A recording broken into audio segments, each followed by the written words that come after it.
धर्मचंद एक पुरानी हवेली के आंगन में बैठा है। भोलू झाड़ू लगा रहा है। धर्मचंद गुस्से में चिल्लाते हुए कहता है, अरे ओ भोलू, तू जीवन में कोई काम ढंग से नहीं कर सकता क्या? झाड़ू लगा रहा है या धूल उड़ा रहा है? गधा कहीं का, बचपन से सिखा रहा हूँ पर तेरे दिमाग में भूसा भरा है। भोलू डरते हुए झाड़ू छोड़ देता है। बापू, आप ही ने तो कहा था कि कोनों की मिट्टी बीच में लाना। धर्मचंद माथा पीटते हुए कहता है, चुप कर, अपनी अक्ल मत लगा। तू मेरी आज्ञा के बिना सांस भी मत लिया कर, समझे? सुन, आज हम पड़ोस के गांव चंदनपुर जा रहे हैं। तेरी शादी की बात पक्की करनी है। भोलू खुश होकर कहता है, सच बापू, मेरी शादी? हाँ, और कान खोल कर सुन ले, वहाँ जाकर मेरी नाक मत कटवाना। जैसे ही हम लड़की वालों के घर पहुँचेंगे, अपने जूते दरवाजे पर छोड़ना और खुद जाकर कुर्सी पर बैठना। बिल्कुल भले मानसों की तरह बर्ताव करना, कोई बेकार बात नहीं। जूते दरवाजे पर, खुद कुर्सी पर। ठीक है बापू, मैं बिल्कुल वैसा ही करूंगा जैसा आपने कहा। अपना दिमाग बिल्कुल नहीं लगाऊंगा। लड़की का पिता रामदास उन्हें अंदर बुलाता है।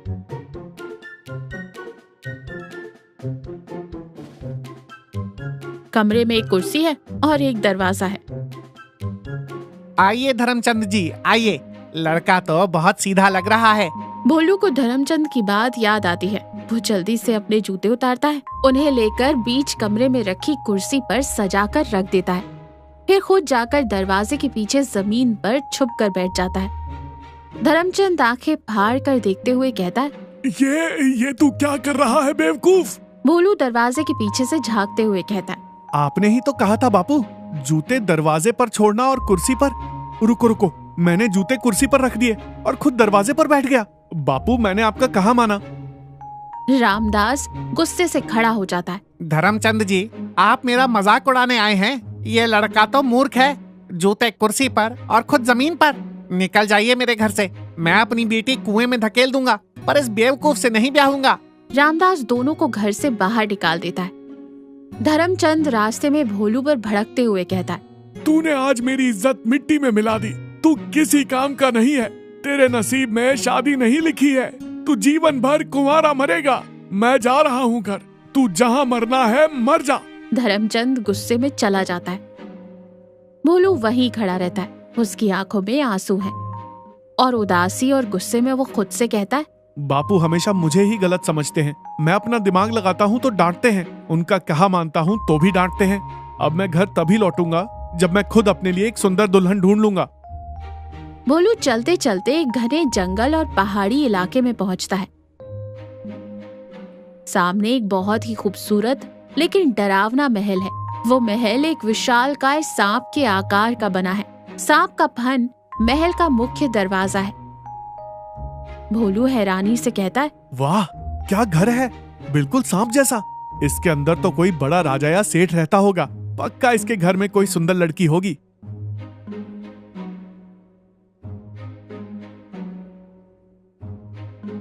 भोलू बेधड़क अंदर चला जाता है। अंदर एक विशाल दालान में बैरागी सिंह, जो कि राक्षस जैसा विशाल आदमी है, जमीन पर सो रहा है। उसके खर्राटों से दीवारें हिल रही हैं। भोलू पास जाकर बैरागी को पैर से हिलाता है। ए चाचा, ओ चाचा, उठो।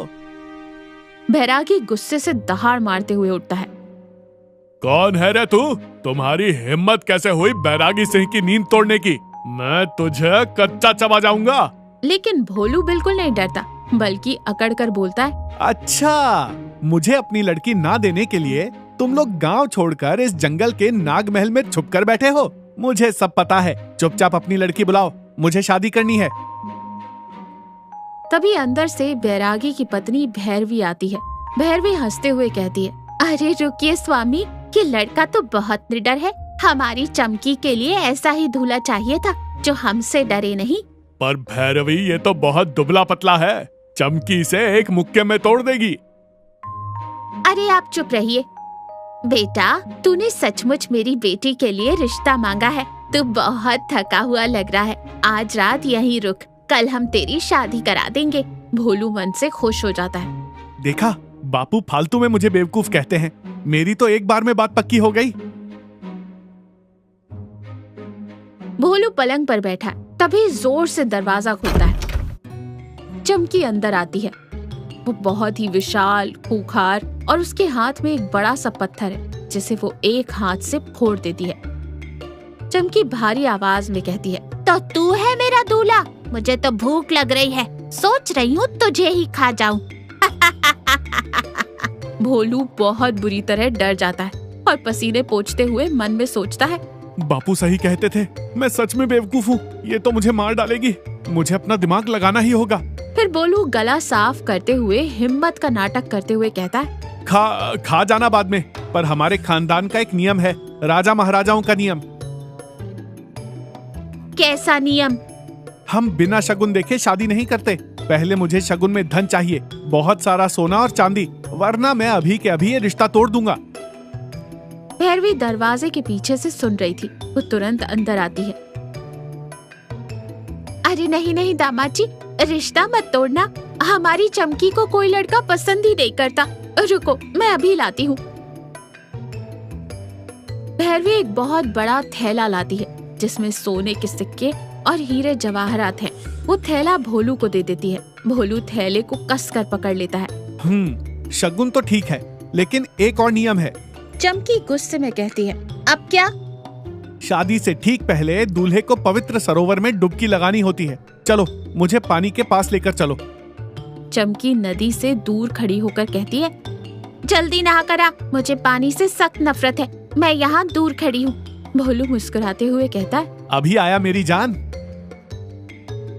भोलू भारी थैले को सीने से लगाता है और छपाक से नदी में कूद जाता है। बचपन में गांव के तालाब में वो घंटों पानी के अंदर सांस रोककर बैठता था। भोलू पानी के तल में जाकर बैठ जाता है। पानी के ऊपर बिल्कुल शांति है, कोई हलचल नहीं। चमकी इंतजार करते करते झल्ला जाती है। अरे ओ दूल्हे, बाहर निकल। कुछ देर और बीत जाता है। पानी में कोई बुलबुला नहीं आता। चमकी पैर पटकते हुए कहती है, ये तो डूबकर मर गया।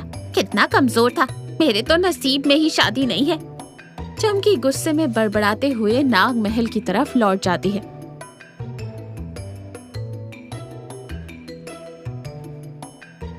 उसके जाने के काफी देर बाद भोलू पानी से अपना सिर बाहर निकालता है।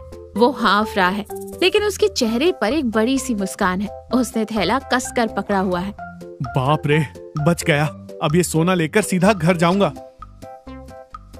धर्मचंद आंगन में उदास बैठा है। उसकी आंखों में आंसू है। धर्मचंद खुद से बातें करते हुए कहता है, मैंने अपने ही बेटे को घर से निकाल दिया। माना कि वो ना समझ था, पर था तो मेरा ही खून। भगवान जाने किस हाल में होगा मेरा भोलू। मुझे उसे इतना डांटना नहीं चाहिए था। तभी दरवाजा खुलता है। भोलू गीले कपड़ों में अंदर आता है। बापू, ओ बापू, मैं आ गया। धर्मचंद चौंक कर उठता है और भोलू को गले लगा लेता है। भोलू, मेरे बच्चे, तू ठीक तो है? मुझे माफ कर दे बेटा। मुझे तेरी कोई शादी नहीं करानी। तू बस घर में रहे। अरे बापू, रोना बंद करो। ये देखो, मैं अपने लिए क्या लाया हूँ। भोलू थैला पलट देता है। आंगन में सोने के सिक्के और जवाहरात बिखर जाते हैं। धर्मचंद की आंखें फटी की फटी रह जाती हैं। वो हैरानी से कहता है, ये सब तू कहाँ से लाया? तूने चोरी तो नहीं की? भोलू हंसते हुए कहता है, नहीं बापू, ये मेरी अक्ल का इनाम है।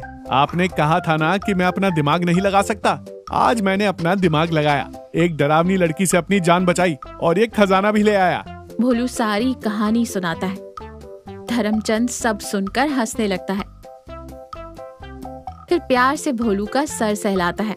वाह मेरे शेर, आज तूने साबित कर दिया कि तेरे अंदर भी बहुत दिमाग है। बस मैंने ही कभी तुझे खुद से सोचने का मौका नहीं दिया। आज के बाद से तुझ पर कभी नहीं चिल्लाऊंगा। भोलू मुस्कुराते हुए कहता है, पक्का बापू? तो फिर एक बात बताऊं? हाँ बोल बेटा। वो नाग महल वाली लड़की कह रही थी कि अगर मैं भाग गया तो वो मेरा पीछा करते करते मेरे घर तक आ जाएगी। धर्मचंद डरकर पीछे हटते हुए कहता है, क्या? अरे गधे, तू उसे अपना ठिकाना तो नहीं बता कर आया? भागो रे, दरवाजा बंद कर। धर्मचंद घबराहट में दरवाजे की तरफ भागता है। भोलू जोर जोर से हंसने लगता है। डरो मत बापू, मैं मजाक कर रहा था। धर्मचंद रुकता है, एक पल भोलू को घूरता है, और फिर दोनों बाप बेटे एक साथ ठहाके मारकर हंसने लगते हैं। कभी भी किसी इंसान को कमजोर या बेवकूफ नहीं समझना चाहिए। सही समय और सही मौका मिलने पर हर इंसान अपनी काबिलियत साबित कर सकता है। और हाँ, बच्चों को हमेशा डांटने के बजाय उन्हें खुद सोचने का मौका देना चाहिए।